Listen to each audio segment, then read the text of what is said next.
So way to Skipoli, this would be chapter 5 from Wheelock, Exercitationes, numbers 1 through 5. And we can just kind of go through them as best as we can. Officium liberos viros semper vocabat. So we look at our verb here. That's our verb. Officium's our subject, agreeing with the verb. And then liberos is modifying viros as our direct object.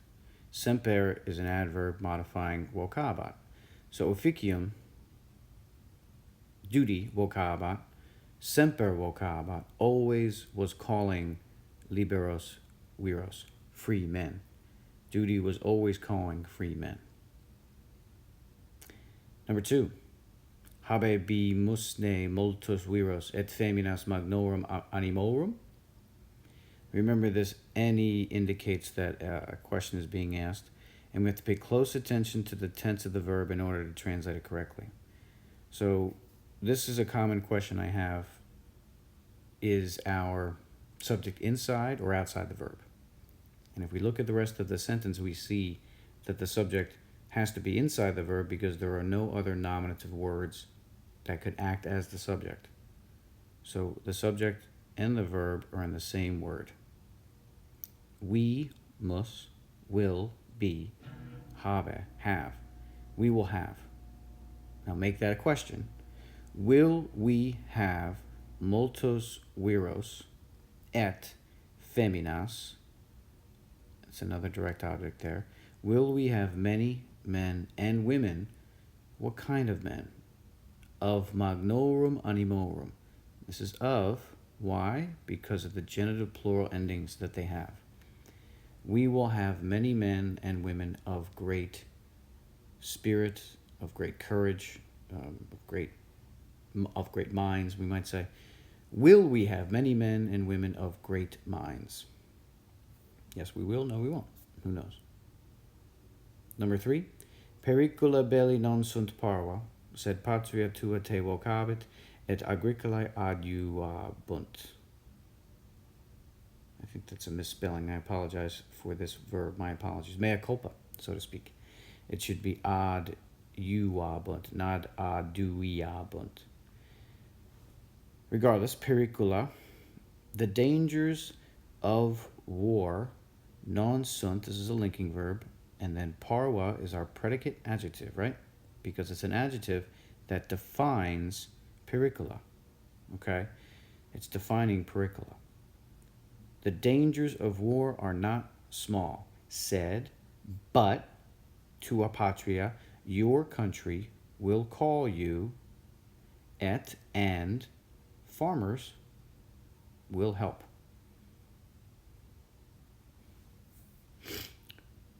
Number 4, propter culpas malorum patria nostra non valebit.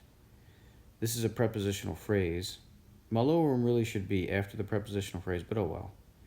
We'll say on account of the faults of whom? Of evil men. This is what's called a substantive. We mentioned it briefly in class. On account of the faults of evil men, of bad men, nostra patria, our country, will not be strong. Non valebit. Our country will not be strong. On account of the faults, because of the faults of bad men, our country will not be strong. And number 5, mora animos nostro superabat, et remedium non habebamus. So you have 2 clauses here. This et separates the sentence into 2 clauses. Let me just erase this if I can. See if I can erase this guy. There we go. And this is divided into 2 sentences, or excuse me, 2 clauses. So if we could bracket off this one and then this one. Your verb here, superabat, the subject is mora, superabat. Delay, waiting, was defeating our spirits, okay? We might even say dampening our spirits. And we were not having, right? The subject changes from delay, a third person singular subject, to a first person singular subject. Delay, waiting, was dampening our spirits, was defeating our spirits, and we did not have, or we were not having remedium, a cure. We didn't have a way to fix it. So that's 1 through 5. Click on the other link or check back for another review for the next 5 sentences.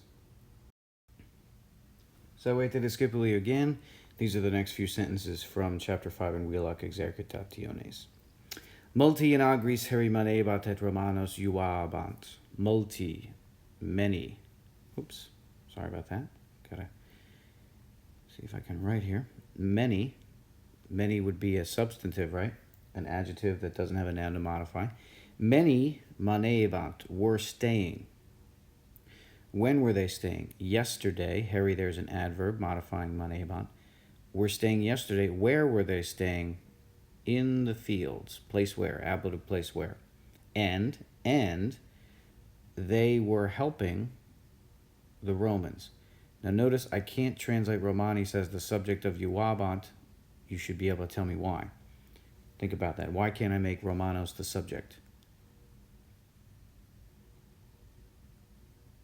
Very good, because Romanos is accusative, and it can't be the subject of any verb as far as we're concerned. So we have to make it the object of the verb iuabant. Many remained yesterday in the fields, were staying in the fields yesterday, and were helping the Romans. Next one.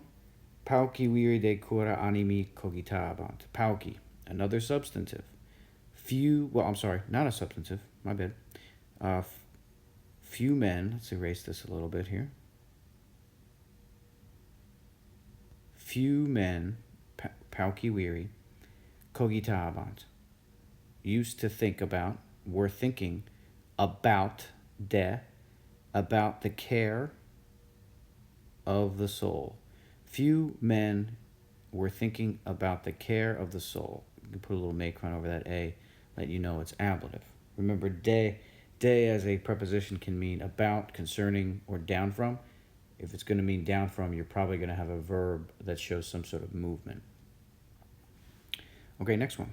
Propter iram, on account of anger, because of anger, estis, y'all are in culpa. Now, if you know what culpa means, what do you think this means, what this idiom means? Because of your anger, you all are in culpa. Very good. You are at fault. You are wrong. You are in fault, literally in fault. And cross and tomorrow, dabitis, y'all will pay the penalty. Literally, you all will give penalties. You're going to pay the price tomorrow. Let's talk about this word cross. This is an adverb that denotes time. Cross is almost always seen with a verb that denotes future tense. Okay, when you see cross, you think tomorrow, it's future tense. And this is where we get the word procrastinate, right? Procrastinate. I don't know if I can fit it on there. All right, next one. Verum otium non habes viusulti. When I have an obvious vocative, I like to start off with it. So let's start off with this vocative. Stupid man, foolish man, non habes. You do not have verum otium. You do not have true pleasure. You do not have true leisure, whatever that means. So you see a person that's relaxing and you make fun of that person because according to you, you do not have true leisure or relaxation. I don't know. Silly sentence. Moving on. Nihil est sine culpa. Nothing is without blame. Sumus boni. We are good. See, if habemus, we have paukas. Paukas there means few, and notice that's ending, paukas. It's feminine plural. It's kind of referring back to this culpa. Nothing is without blame. Nothing is without fault. We are good, as in we are good beings, people. If habemus, if we have few faults. That's what this sentence is arguing. Poeta, the poet, dava, was giving, multas rosas, many roses, many gifts, and we can kind of understand many kisses, all accusative. Now, who would you give many roses and gifts and kisses to? Your amica, right? Your girlfriend. Or amicus, your boyfriend. Basically, your sweetheart. The poet was giving many roses and gifts, many roses and beautiful gifts and kisses to whom? To his friend. Now that should be amici. That is a capital I there. Sorry for the typo. The poet was giving his girlfriend many roses, beautiful gifts, and kisses. What a sweet guy. You'd think he'd give her a poem because he's a poet. Whatever. All right, the next one will be for the English to Latin sentences.